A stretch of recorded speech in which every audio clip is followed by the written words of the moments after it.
जय हिंद दोस्तों। स्वागत है आप सभी का study with M SPP channel में। आज 1 फरवरी है और लक्ष्य डेट याद रखिए आप 12 जून। ठीक है, ये डेली करंट अफेयर्स का डोज है, तो ये सभी परीक्षाओं के लिए महत्वपूर्ण है। और आपको मैं 10 से 15 क्वेश्चन जो है डेली करवाता हूँ इसमें, और काफ़ी महत्वपूर्ण होते हैं ये परीक्षा परीक्षा के दृष्टिकोण से। आप इनको सुनिए, रिवाइज करिए, नोट्स बनाइए, आपको बहुत ही यूज़फुल होगा ये। ठीक है, तो चलिए शुरू करते हैं आज का डेली करंट अफेयर्स का डोज। तो इसमें सबसे पहला जो क्वेश्चन है या जो जानकारी है, ऑस्ट्रेलियाई ओपन 2022 पुरुष, अभी पिछले लास्ट डे, इसके प्रीवियस डे में मैंने बताया था, फीमेल वाला बताया था मैंने, एस्ले बार्टी ने जीता था।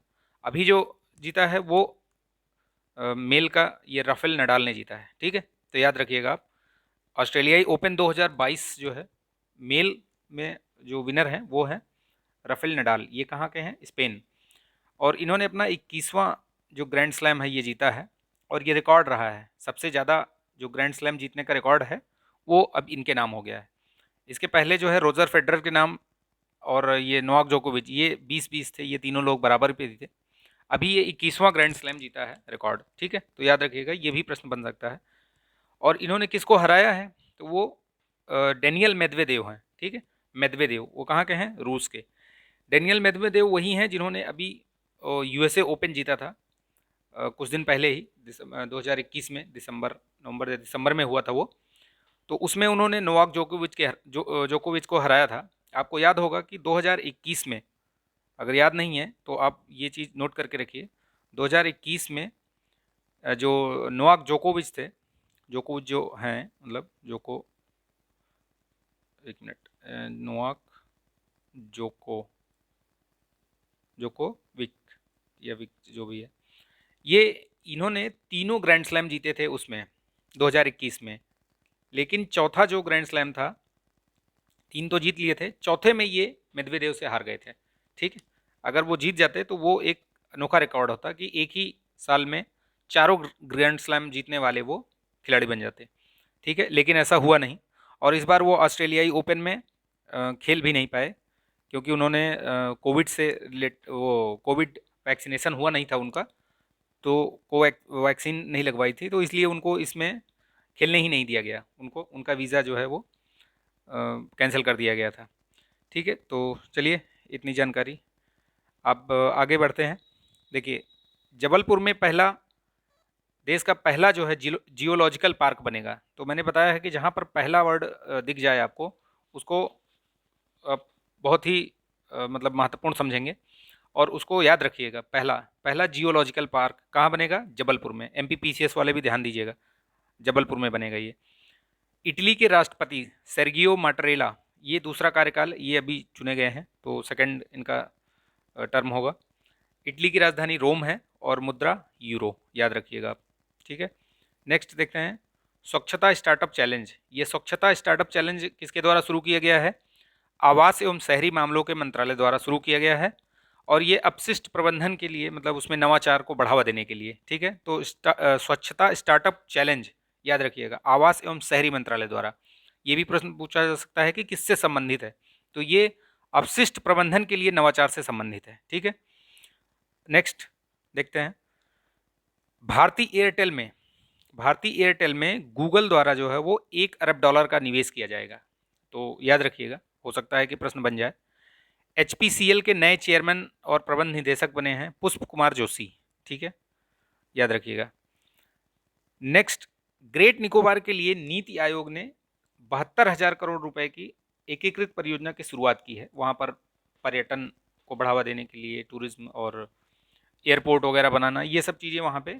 तो ये नीति आयोग, याद रखिएगा आप लोग, नीति आयोग द्वारा कुछ भी ऐसा कार्य किया जाता है या कुछ इंडेक्स जारी किया जाता है तो वो बहुत ही महत्वपूर्ण होता है। तो याद रखिएगा कहाँ के लिए किया है? ग्रेट निकोबार के लिए। ठीक है, नेक्स्ट आगे बढ़ते हैं। इसरो द्वारा गगनयान, जो गगनयान भेजा जाएगा इसरो द्वारा, वो उसके लिए उन्होंने एक इंजन का सफलतापूर्वक परीक्षण किया है। उस इंजन का क्या नाम है? विकास इंजन। याद रखिएगा, ये प्रश्न बहुत ही महत्वपूर्ण हो सकता है। विकास इंजन, वो इसरो द्वारा जो गगनयान मानव अंतरिक्ष यान मिशन भेजा जाएगा, उसके लिए वो विकास इंजन का जो है वो सफलतापूर्वक परीक्षण किया गया है। ठीक, सुभाष भौमिक, इनका निधन हो गया। ये किस क्षेत्र से संबंधित थे? ये फुटबॉल खिलाड़ी थे। ठीक है, 72 वर्ष की आयु में इनका निधन हो गया। तो आगे बढ़ते हैं, याद रखिएगा, सुभाष भौमिक, फुटबॉल से रिलेटेड। इसरो का जो महेंद्रगिरी प्रोपल्सन कॉम्प्लेक्स है वो कहाँ पर है? वो तमिलनाडु में है।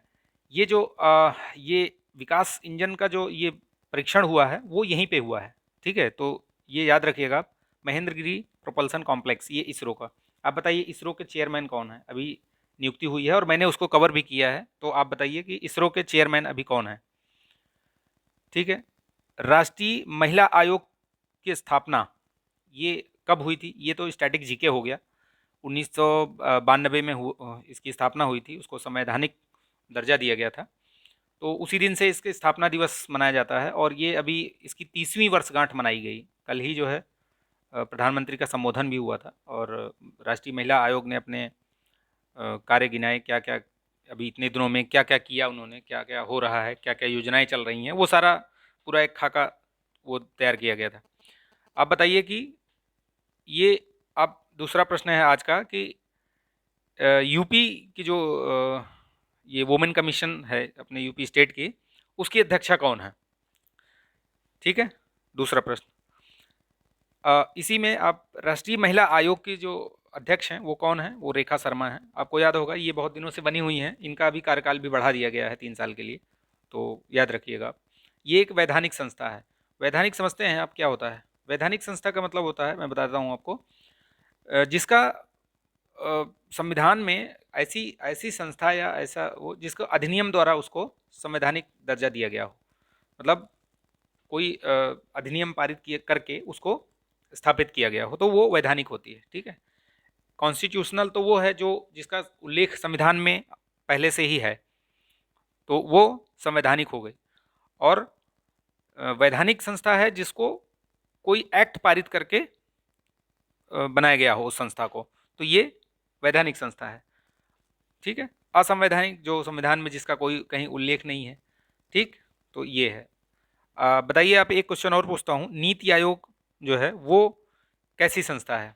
वैधानिक है, संवैधानिक है, संविधानेतर है, या कैसी संस्था है वो बताइए आप लिख के। ठीक है, चलिए आगे बढ़ते हैं, नेक्स्ट क्वेश्चन देखते हैं। ये हॉकी अथॉरिटी ऑफ इंडिया द्वारा आयोजित जो महिला राष्ट्रीय आइस हॉकी चैंपियनशिप हुई थी अभी पिछले दिनों में, मैंने करंट अफेयर्स में किया भी था कि ये कहाँ पर हो रहा है, तो वो हिमाचल प्रदेश में हो रहा है, ये बताया था मैंने। इसमें कौन सी टीम जीती हुई? तो ये लद्दाख की टीम, महिला टीम ने इसको जीत लिया। ये 9वीं चैंपियनशिप थी आइस हॉकी। ठीक है, तो याद रखिएगा किसने जीता है? ये लद्दाख की महिला टीम ने जीता है। और कहाँ पर हुआ था ये भी ध्यान रखिएगा, ये हिमाचल प्रदेश में हुआ था। ठीक है, तो नेक्स्ट आगे बढ़ते हैं। नेपच्यून स्ट्राइक 22, ये एक समुद्री अभ्यास है।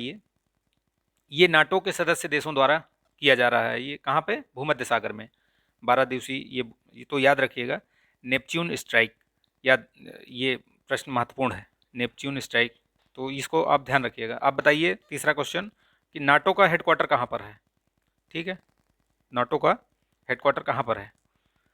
तो आई होप ये वीडियो अच्छा लगा होगा आपको। अच्छा लगा तो प्लीज़ लाइक, शेयर और सब्सक्राइब कर लीजिएगा। ठीक है, मिलते हैं नेक्स्ट वीडियो में, तब तक के लिए स्वस्थ रहिए, मस्त रहिए, व्यस्त रहिए। धन्यवाद।